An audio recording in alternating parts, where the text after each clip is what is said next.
Norberto Olivares en la radio, ¿cómo estás? Buen día. Hola, buen día, ¿cómo estás? Gracias por llamar. Te agradezco que nos hayas esperado un segundito, ahí estábamos comentando. Bueno, ¿cómo estás viendo el momento? Digo, hay una memoria histórica de gente común como nosotros. Hay Lo un... acabas de describir, lo acabas de describir vos con gran exactitud, digamos. La etapa de Martínez de Oz, parte de la convertibilidad, después la etapa de Macri, y ahora Milei, digamos, que es un país sin industria, que es un país que vive de la bicicleta financiera con alto desempleo, y cerrando las pymes y la gente que se arregle como puede, ¿no? Más o menos los conceptos a través de la historia, por supuesto cada cual con sus particularidades, pero el concepto es ese. La pregunta sería, bueno, ¿qué modelo de Argentina queremos? ¿Queremos un modelo de Argentina industrialmente desarrollada? ¿Queremos un modelo de Argentina primarizada, donde un 20% de la población tenga trabajo y el resto que se arregle? Bueno, esa sería la pregunta, ¿no? Claro. Bueno, pero sobrevuela, incluso hasta con técnicas de comunicación parecidas al pasado, esta idea de de la devaluación. Nadie se quiere hacer cargo, pero tenemos que hablar de este tema porque yo tengo amigos que ya están con el temor de si, che, me voy a hacer un super pedido, aprovecho y salgo, me hago el viaje que no me voy a poder hacer después de la devaluación. ¿Te acordás lo que fue Bueno, en el 90, no? sí, yo creo que en la última semana, digamos, hubo un sutil cambio en el discurso oficial, que venía de no vamos a devaluar, a creo que en la entrevista de Milei con uno de sus voceros, Sí. diciendo, bueno, la economía, digamos, a veces viene y va, a veces tiene retrocesos, lo cual podemos interpretar que está hablando de alguna devaluación, Sí. y de otro de sus voceros que dijo que si el gobierno devalúa es culpa del kirchnerismo, ¿no? Sí. Entonces, ya lo que era un no rotundo hace una semana, la última semana dejó de ser un no rotundo. Y sumado a esto, la desesperación por el acuerdo que todavía ni siquiera está, digamos, pero hay una desesperación del gobierno por presentarlo con el acuerdo con el Fondo Monetario, bueno, todo hace suponer, y el consenso entre los economistas, te diría entre el 99% a un caballo, digamos, de que el dólar está retrasado, bueno, hace ver que hay dificultades, y que el plan del gobierno, como de otros gobiernos, de llegar a las elecciones sin una devaluación está complicado, ¿no? Lo cual no quiere decir que uno esté a favor de una devaluación y que eso no tenga consecuencias, simplemente estamos describiendo la realidad, ¿no? Sí. Porque siempre una devaluación, si no se toman otro tipo de medidas, perjudica a las familias de menores ingresos, digamos, a los que no pueden trasladar esa evaluación a precios. Los empresarios Sí, pueden trasladar a precios, los comerciantes hasta ahí, los que cobran un sueldo siguen cobrando ese sueldo, digamos, entonces sí. perjudica a la población. Pero uno está describiendo la situación, no es que está propiciando esa situación. Bueno, en la experiencia más cercana, que fue la de el préstamo del fondo a Caputo y lo que vino después y la devaluación posterior de la primera vuelta electoral, lo que te quiero preguntar, digo, las condiciones en ese momento del Fondo Monetario soltó, creo que eran 38 mil millones de dólares, que gran parte se fue en la fuga cuando salieron de la bicicleta financiera. Digo, esa escena de hoy, vos has estado en la gestión pública en la nación, en el gobierno nacional, esa escena de hoy, ¿tiene qué parecidos con aquella otra? Ahí se me un poquito el sonido, pero creo interpretar la pregunta. A ver, estamos en una situación parecida, hasta el mismo ministro de Economía, otra vez, recurriendo al fondo, pareciera que el fondo está más reacio a prestarle a la Argentina después de aquella experiencia. Y la Argentina, digamos, o el Estado o el gobierno argentino, sí, estuvo dilapidando 23.000 millones de dólares en un año para mantener la brecha cortita, entre la brecha es la diferencia entre el dólar mayorista y los dólares financieros, digamos, el contado con liqui o el MEP, ¿no? Sí. ¿De dónde, qué son esos 23.000 millones de dólares? Bueno, es que el 20% de las exportaciones, en lugar de liquidarlas a través del Banco Central, el gobierno permitió, cosa que también hizo Massa en su momento, liquidarlas a través de los mercados financieros. O sea, que dejó, pero quiere decir que el Estado dejó de percibir eso, esa cantidad de dólares. Bueno, entonces,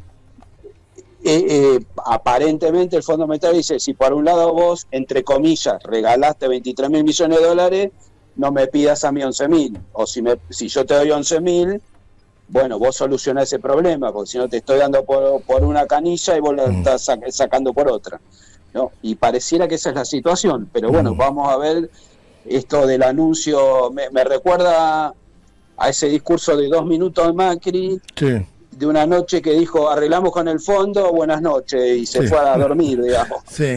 No sé si se acuerdan. Sí, perfectamente.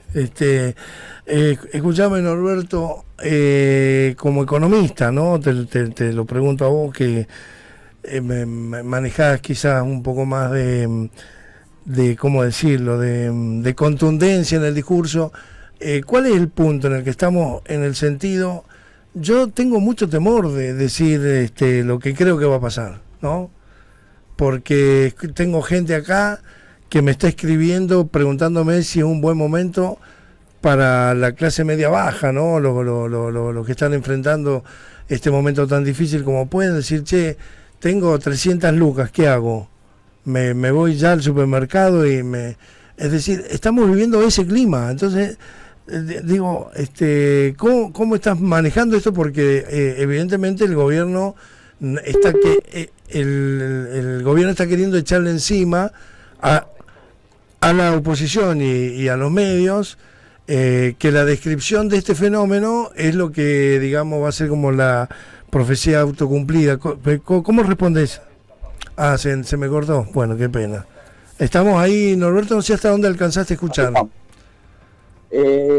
Alcancé el principio. A ver, siempre no es una recomendación, pero es bueno, la clase media baja, por supuesto, que tiene un problema con sus ingresos que solo le alcanzan y cuando alcanzan, sí, para las cosas básicas, que sí, es la comida, la ropa, los útiles de los chicos y algunos remedios. Sí. Entonces siempre es cuidar. Yo veo con preocupación que algunos consultores económicos, por ejemplo, recomiendan tomar créditos en dólares. Están locos. Y no en pesos, porque la tasa, obviamente, la tasa de los dólares es mucho más baja, Sí. y suponen que el dólar va a seguir quieto por lo menos hasta las elecciones. Yo sería muy prudente con eso, ¿no? Con la historia, como hablábamos antes, con la historia argentina, tomar un crédito en dólares, y en esta situación me parece complicado. Y no por una propia interpretación, sino, como dije recién, el propio discurso desesperado del presidente el otro día, apelando a un acuerdo con el Fondo Monetario, que después las informaciones dicen que el gobierno lo va a mandar al Congreso para que lo aprueben a libros cerrados, sin detalle de lo que es. Bueno, solo eso muestra que la economía argentina está o la parte financiera, digamos, en grandes dificultades. Que la economía está en dificultades, ya lo sabemos. Hablando con cualquier comerciante, el otro día hablaba con gente en el trapiche de distintos comercios y demás, que fue un desastre la temporada, aquí en San Luis. Bueno, cualquiera que tenga un comercio en San Luis o una industria además sabe cómo está la situación. Entonces, en estas situaciones lo que corresponde es ser muy prudente, porque la situación en el país y en la provincia de San Luis, digamos, que no hace políticas contracíclicas, sino procíclicas, y que agudiza el ajuste a través de los salarios de los empleados públicos y demás, lo cual repercute en la economía doméstica. Bueno, la situación es muy complicada, ¿no? Está bien, bueno, obviamente no tenemos información,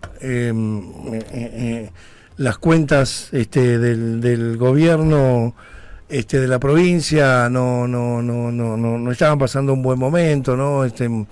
Los niveles salariales del sector público, se ha agrandado el plantel de empleos públicos. El gobierno está muy concentrado en esta política de los emprendedores, ¿no? A mí me parece muy riesgosa, más en un momento de tanta inestabilidad. ¿Qué crees qué decisiones va a tener que afrontar el gobierno de San Luis en este esquema de eventual devaluación, ¿no? y todo lo que se está hablando? Déjame decir algo sobre esto del emprendedurismo, ¿no? Sí. Porque pareciera que todo el mundo tenga su pequeña empresa, su emprendimiento, es algo positivo. Sí. Y como estábamos haciendo un repaso antes de la historia reciente, en la época de la convertibilidad me acuerdo que cerraban las fábricas, la gente cobraba indemnización y se ponía una cancha de pádel, un kiosco o un parripollo. Sí. Y la pregunta es cuánto de eso duró. ¿Cuánto duró eso? ¿Y cuántos de eso pudieron subsistir con ese negocio? Entonces, ojo con el emprendedurismo como resultado de el cierre de empresas y el crecimiento del desempleo. No siempre es y no para todos es una buena solución esa. Hay una cosa adicional ahí que, bueno, aquello se sostuvo con las indemnizaciones y los retiros voluntarios, ¿no?, de las empresas públicas. Y aquí, ahora no existen. Claro, ¿no? Y aquí hoy el gobierno está poniendo plata en los préstamos, está subsidiando tasas para gente que está haciendo, digamos, bueno, esto del emprendedurismo en un mercado que está muy restringido, con mucho... Bueno, ese es el tema, que si hay muchos emprendedores pero no hay consumo, eso lamentablemente los emprendedores, su negocio le va a durar muy poco, porque no hay consumo. Si la gente, ¿quién va a consumir? Y yo lo que veo en la provincia es, digamos, otros gobernadores de la línea afín con el gobierno, que por lo menos sacan alguna ventaja, más allá de las discusiones ideológicas, lo que sea, sacan alguna ventaja de recibir del gobierno nacional fondos extra para, bueno, ya sea para alguna pequeña obra pública o para cubrir sus necesidades.